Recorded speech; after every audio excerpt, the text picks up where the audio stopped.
Hey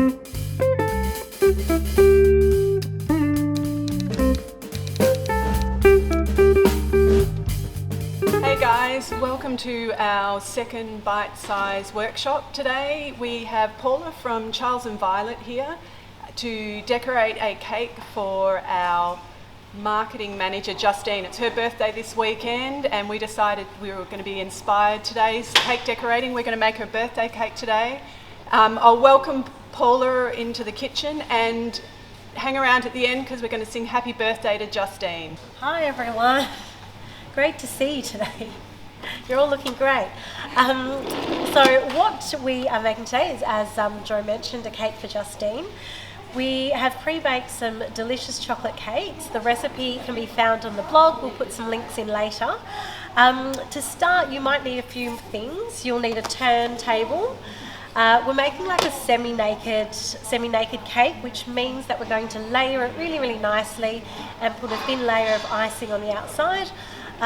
Great for those who don't like fondant or don't like a lot of icing. This is a real crowd pleaser. And we're going to decorate it with some fresh flowers from the garden. Just make sure they're nice and clean and dethorned, and I'll show you how to wrap them on, and we'll put them on at the last minute. So turntable wise, we also need a small cake board. Our cakes are actually 6-inch round, so I'm using a 7-inch board. The recipe that we're going to link to will actually make 2 cakes, but what I've done is I've made the same recipe, but I've used smaller tins, and I've actually got 3 really good size. So really nice high bakes. So what we want to do is, so that our cake board does not slide on our turntable, I am just going to put a little wet napkin underneath. That gives it a little bit of grip, just so it keeps nice and stable for while we are decorating it. So So cake, we'll put this on the board. You can put a little bit of icing underneath just so it doesn't move. We have made some buttercream icing.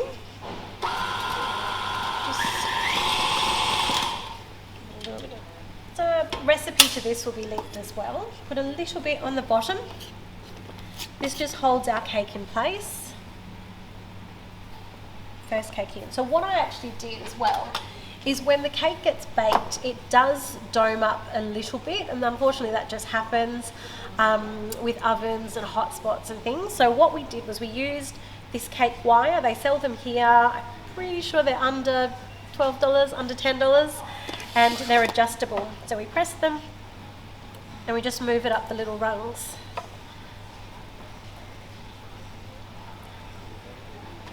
To the height that you need. Grab your cake, shimmy it over, and then it basically cuts the top off and evens it all out. So we've done that to all 3 cakes already. So what we're going to do with our icing is, so that it's a really, really nice, even height throughout, and that it just looks beautiful, we're actually going to pipe the icing in. So, piping bag, I have a standard round nozzle. So this one is quite large. So standard round nozzle, disposable piping bag. What I like to do is twist and push that in, so that you don't get icing going all the way through. Use your hand to kind of cup it. We're going to place our icing in.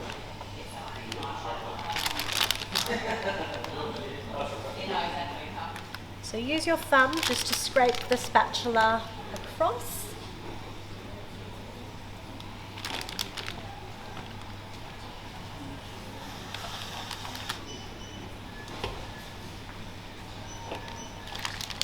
You don't want to overfill your piping bag, just filling it about a third full. Push it all the way down. Twist it. And firstly, what we're going to pipe is a kind of like a border around the cake, And then we're going to pipe a bit more icing inside and then fill it with some frozen raspberries, fresh ones if you can get it, fruit, chocolate, anything you like. It kind of keeps it all in with its little barrier around the outside. So pipe all the way around.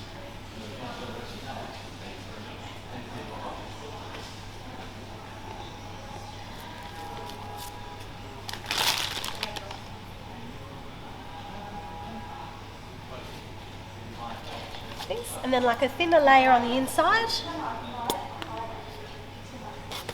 We can actually smooth it down with our cranked palette knife.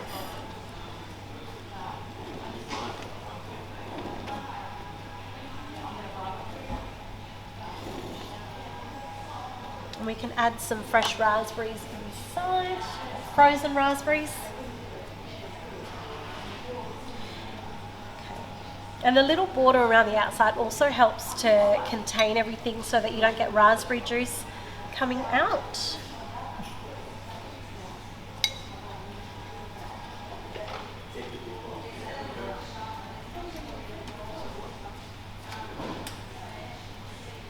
Put that in there. Just going to put a little bit more in, smooth that down.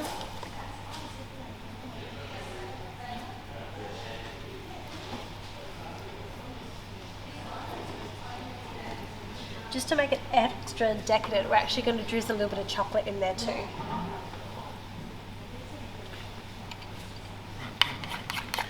So this is chocolate ganache. Again, recipe will be provided. What I've done to keep it really, really nice and smooth is just put it in a bowl of warm water just to keep the temperature. Otherwise, it will actually just go really firm and you won't be able to pour it. Drizzle that in.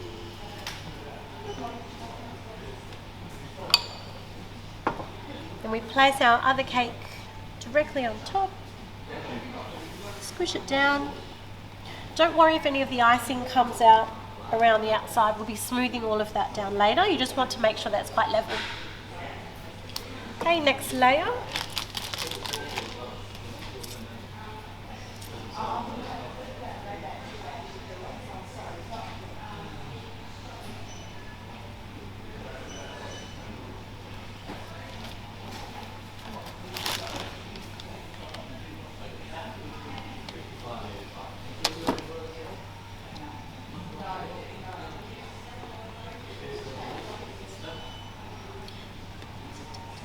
And this cake recipe is actually really nice. You don't need a stand mixer for it. It's literally one part of the recipe goes in a pot on the stove and the other part in a mixing bowl, and you can just mix it by hand and easy. Really nice recipe.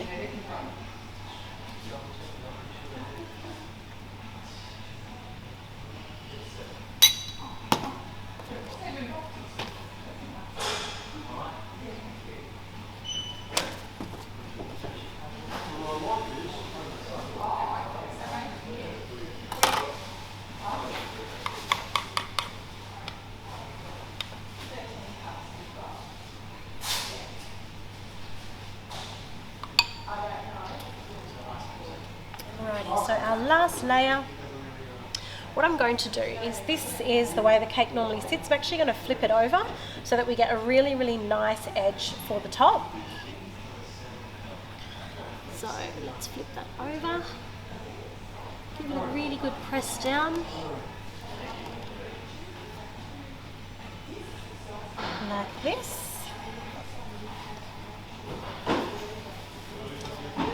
And then what we're going to do is take our piping bag and just fill in the gaps and make sure it's nice and sturdy.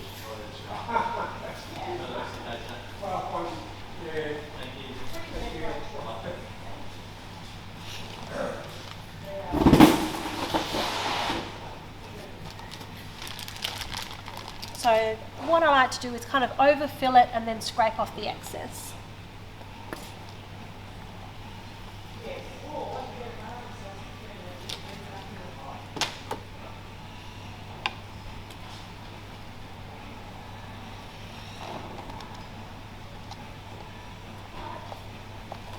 Just going around the bottom.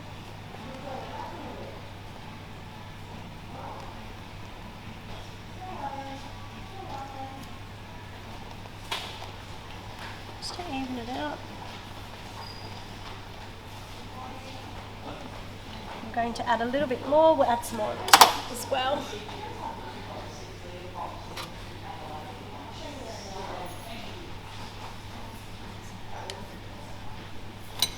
Oops.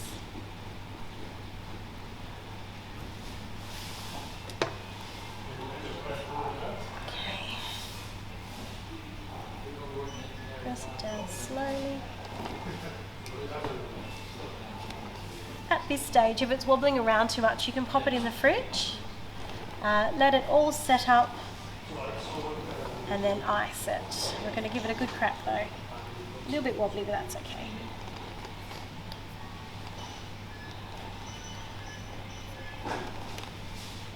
So we're just going to apply the icing all the way around.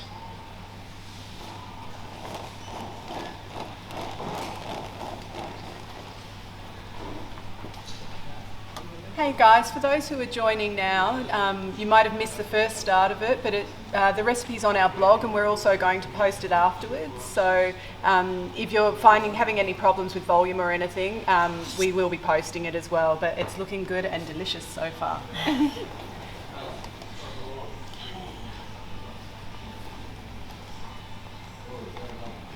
So we're placing more icing than we actually need all over the cake, and what I'll do, once that's all done, I'm going to get my scraper and then I'm going to scrape off the excess.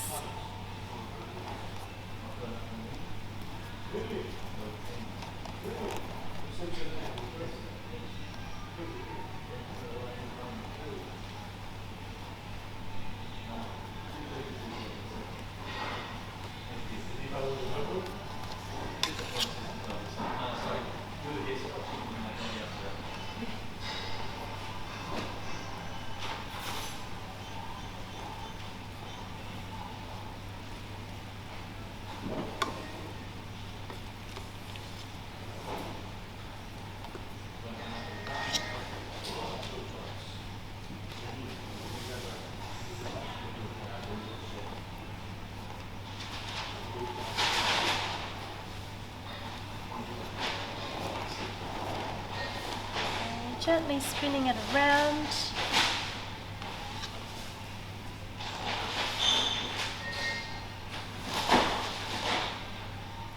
Okay, so once we've got a majority of this covered, start scraping it down.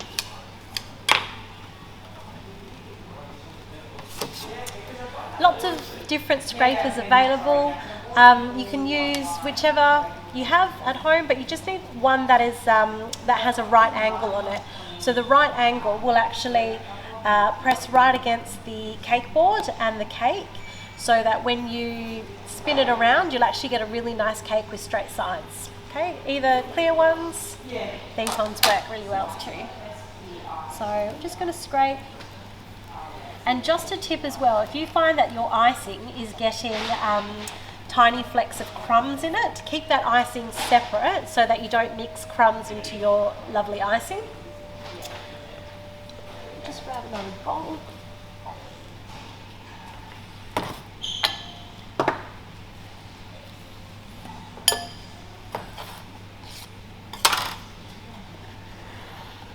Okay.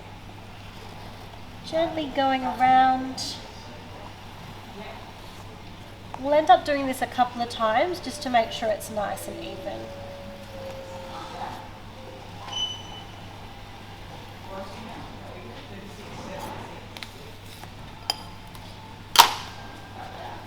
Just around at the top.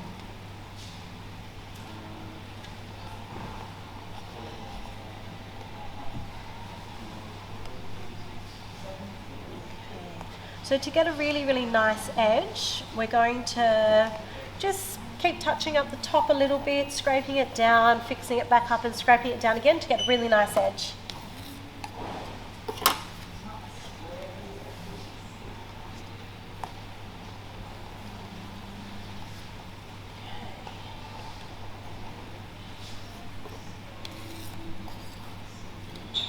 Going to add a little bit more icing where I think it needs it, just to build up that corner.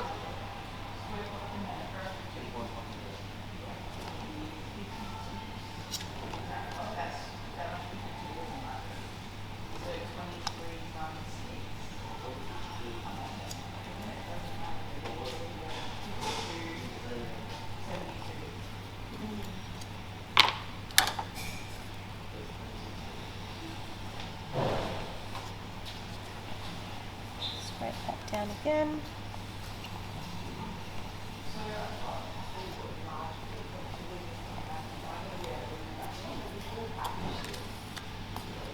And then we'll scrape down the top. What you can also use is your cranked palette knife, and we will smooth this out.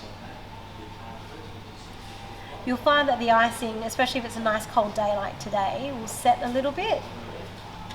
Makes it a little bit easier. Just spin it around and get it as nice and flat as you can. We are actually going to decorate this with flowers. I'm not going to be too obsessed with getting it super flat.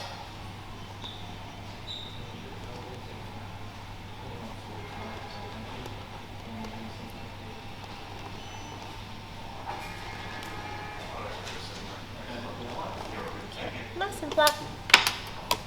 Go back around, and we're going to push that edge back up, and then we're going to smooth it all the way out.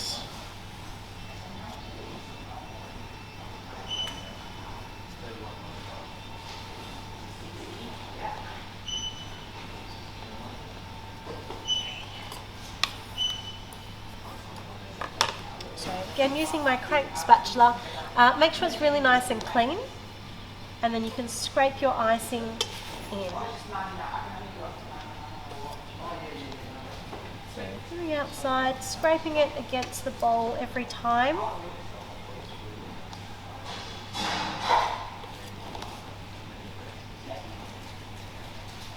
Just like this. So as I said earlier as well, the recipe that you've got is to bake 2 20-centimetre chocolate cakes. What I did was I used a smaller tin. I used a 6-inch round tin. I used 3 of them. So I did the same amount of cake mix, but I split it into 3. So I got 3 really nice cakes. And just gives you like a nice tall double barrel sort of size. Okay, happy with that. What I'm going to do is just set that aside, and we're going to have a look at our flowers.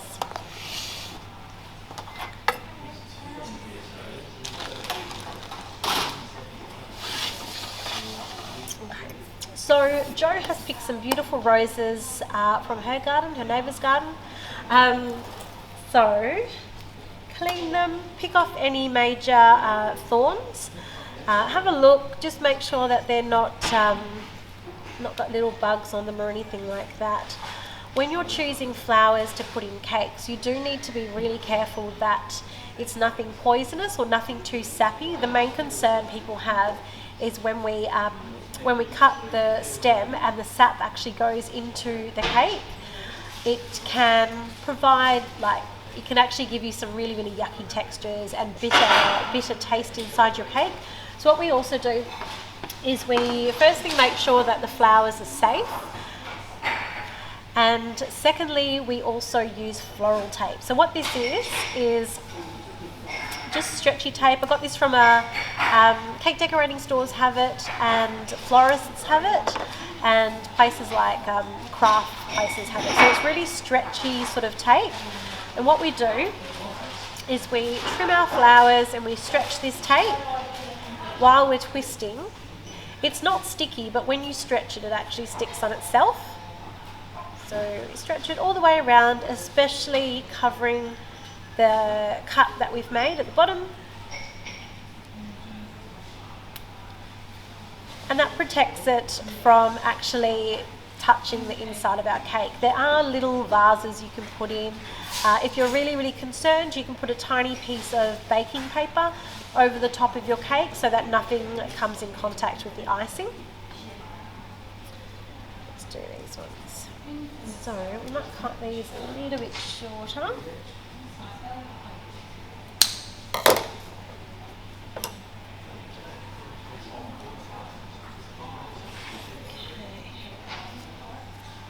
And what I like to do as well is, if you've got time, the night before, actually put all your flowers in lots and lots of water so it keeps them as hydrated as possible so that they will actually last on the cake, not being in water. So yeah, the last thing you want is for your flowers to start looking really, really droopy. So hydrate for like the 24 hours beforehand if possible. Okay, so These are looking good. Got some beautiful buds here too. And we will steal some of this. Got lovely rosemary as well with flowers.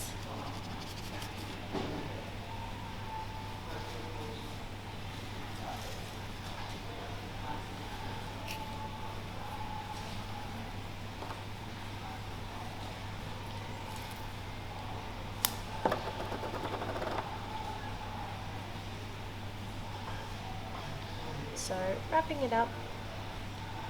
So whatever you've got in your garden, I know that my little one will be celebrating his first birthday at home, and my 3-year-old will probably be spending her 4th birthday at home too. So it's really nice to make something and still celebrate. There's still something to be thankful for.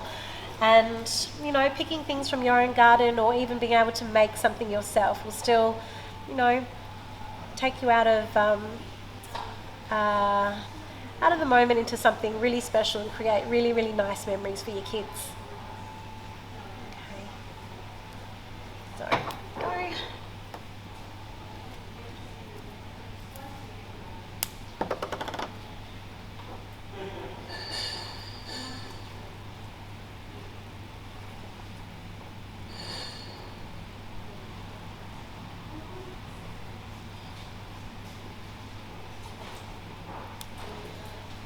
Righty, so I've prepped a few of the flowers, our cake's sitting nicely and setting up really well. You can put it in the fridge if you've got time. What I'm also going to add is a chocolate drip. So the chocolate ganache that we used on the inside, I'm going to use that on the top as well.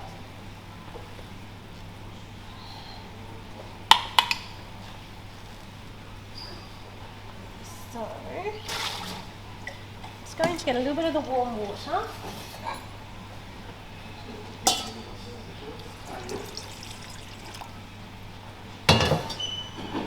Pop this in there. You can pop it in the microwave for a couple of seconds if you like, but I'm just putting it in some warm water just to bring it back to a really, really nice drippy consistency.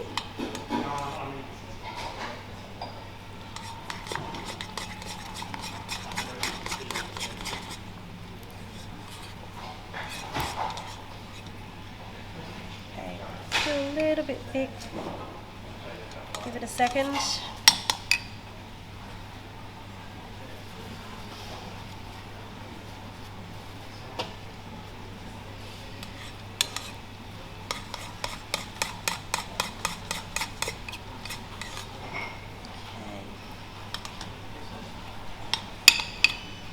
Is there any questions you want me to, while we're waiting?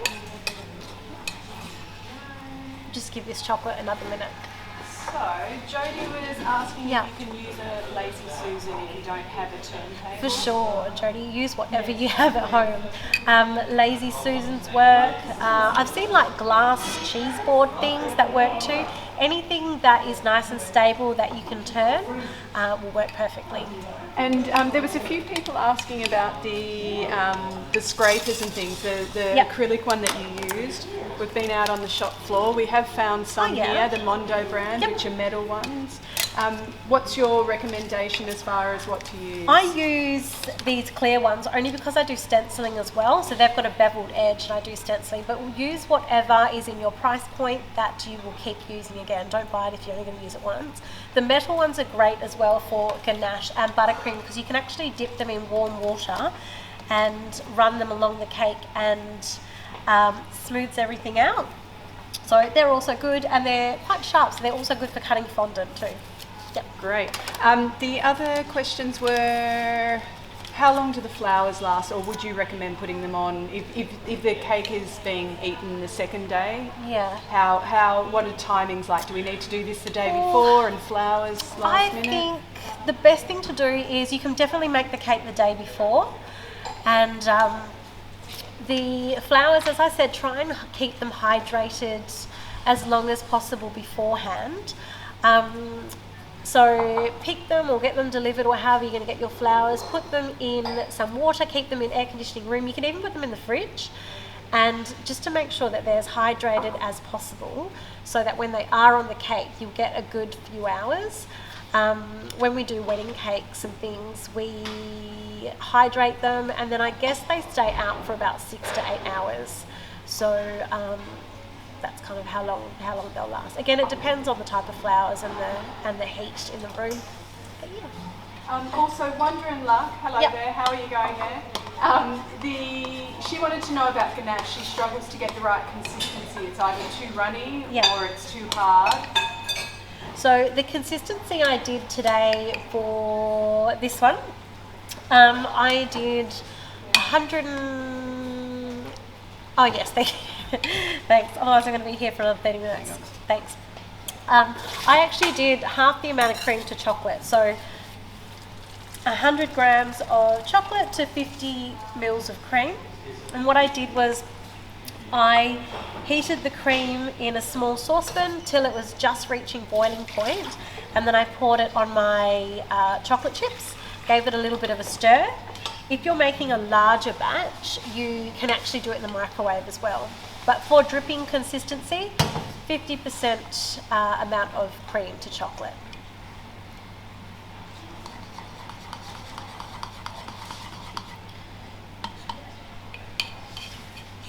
Someone's just asking if we can use fresh cream instead of buttercream.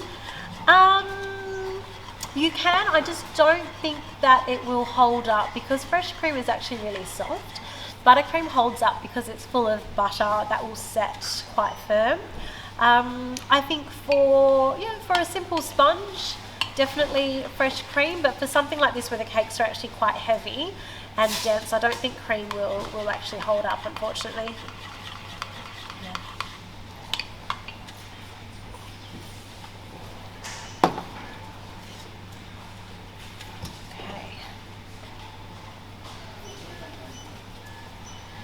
So just wiping this. So we'll give this a stir. So nice drippy consistency. And you'll find as well that if your cake is chilled and you start doing the drippy thing on there, it will set really, really fast. So it's trying to get the right temperature for your chocolate, the right temperature for your cake. So in saying that as well, our cake is still at room temperature and our drip is quite liquid, so it might drip all the way down quite quickly. So we're just going to work with it. You can use a bottle if you're doing big cakes. I like to use a spoon. So what I'm going to do is pour a little bit of the chocolate in the middle and gently push it to the side.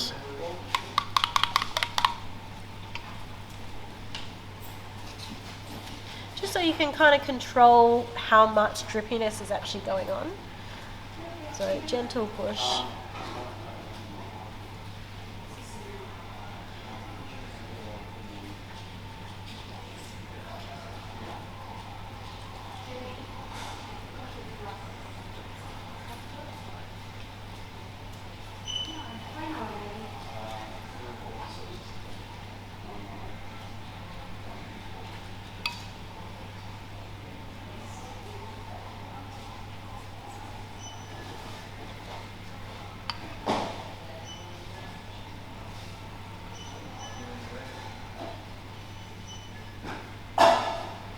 Gentle push over the side.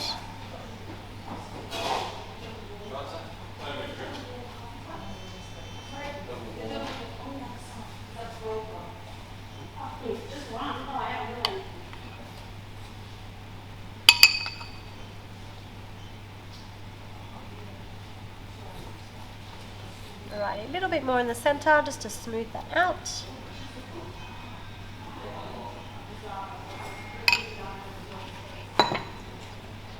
Have a bit of a look.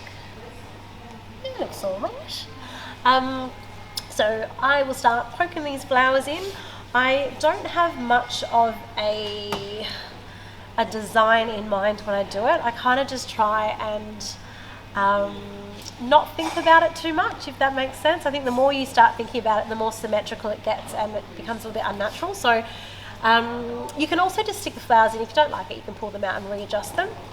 So we are going to find the front of our cake, which also means finding the best side of your cake. So if you've accidentally poked it with your finger or one of the drips doesn't look too good, that now becomes the back of your cake. And the front of your cake becomes the beautiful side that you really like. So I think that section is looking good, so I'll use that at the front of my cake. And we will, some of these I'll shorten them a little bit. So remember to wrap it. You can wait till your ganache is set before putting the flowers in. You can pop it in the fridge again if you like.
Sometimes I also like to have like a triangular sort of design, and I think that sits nicely.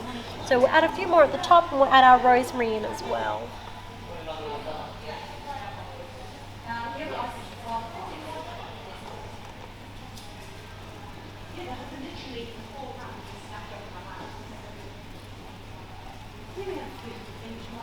Bend this a little bit.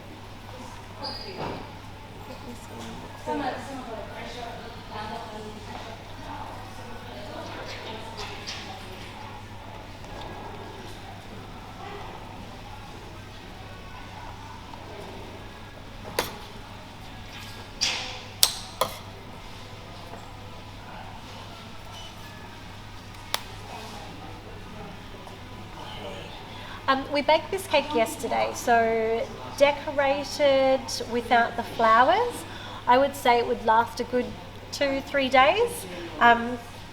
Try and keep it out of the fridge if possible, but if you are going to put it in the fridge, wrap it up really well with cling wrap. Unfortunately, the conditions in a refrigerator really dry cakes out, and then make your cake really stale and dry. So we like to keep it in a box if you can, or keep it in a, if you've got like a cake stand with the glass thing that goes over the top, that's also really good to keep it out on the bench.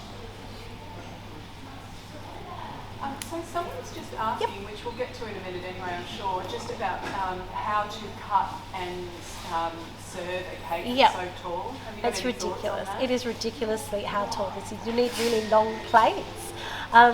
What we can do is,